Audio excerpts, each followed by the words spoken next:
Hello बच्चों, let's read this question. So the question says, Nazism reflects ugly face of humanity. State three arguments in the support of a statement. यहाँ पे हमें एक statement दिया गया है and the statement is Nazism reflects अगली face of humanity, और इस स्टेटमेंट के सपोर्ट में हमें 3 आर्ग्यूमेंट्स देने हैं. Let's see the key concept. The key concept is Nazi propaganda. Nazi जो थे वो अपना एक स्ट्रॉन्ग प्रोपोगेंडा स्प्रेड कर रहे थे जर्मनी में, और उसके अंडर ही उनने अपने सारे एक्टिविटीज को जस्टिफाई किया था. Let's see the first point. The first point is cleaning and purification of schools. The schools were cleaned and purified. Teachers who were Jews or seen as politically unreliable were dismissed. Children were segregated. Germans and Jews could not sit together or play together.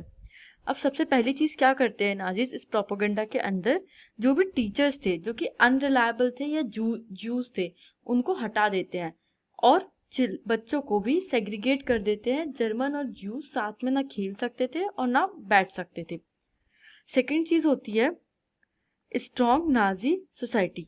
Formation of strong Nazi society through various youth organisations right into the function from the childhood with surveillance police into the action.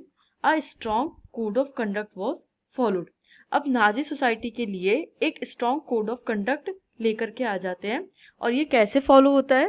Through youth organisations जो कि बच्चों की life में बचपन से ही active काम कर रही होती हैं, और सर्विलियंस पुलिस लोगों के नॉर्मल लोगों के एक्शंस को भी सर्विलियंस में रख करके इसका ध्यान रख रही होती है कि जो स्ट्रॉन्ग कोड ऑफ कंडक्ट है वो ढंग से फॉलो हो रहा है या नहीं. Let's see the third point. The third point is total elimination policy. Now what is this total elimination policy? Nazis used the total elimination policy for the undesirables. जो भी undesirable races थी उनके लिए total elimination policy थी कि पूरी तरीके से इन races को खत्म कर दो.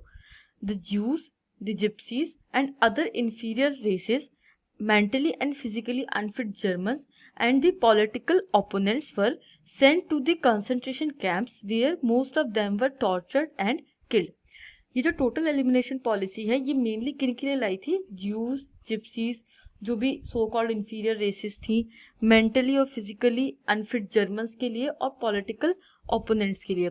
इन सभी को कंसंट्रेशन कैंप में भेज करके खत्म कर दिया जाता था. और इनके लिए टोटल एलिमिनेशन पॉलिसी क्यों लाई गई थी? ताकि एक सुपीरियर आर्यन सोसाइटी बन सके. आर्यन जर्मनी में सिर्फ सुपीरियर आर्यन जर्मन्स रह सके, इसलिए ये टोटल एलिमिनेशन पॉलिसी लेकर के आते हैं, और इसके अंडर काफी ज्यादा टॉर्चर और मर्डर किया जाता है लोगों का. यहाँ पे हम एक बार क्वेश्चन फिर से देख लेते हैं. Let's see our question. So the question is, statement given to us is Nazism reflects ugly face of humanity. तो ऐसा क्या किया था नाजीज ने जिसने कि ह्यूमैनिटी को शर्मसार कर दिया, एक अगली फेस दिखाई ह्यूमैनिटी का. So first of all it is control on children. बच्चों पे भी उन्हें by cleansing and purification of schools बच्चों की लाइफ को भी डीपली इम्पैक्ट किया.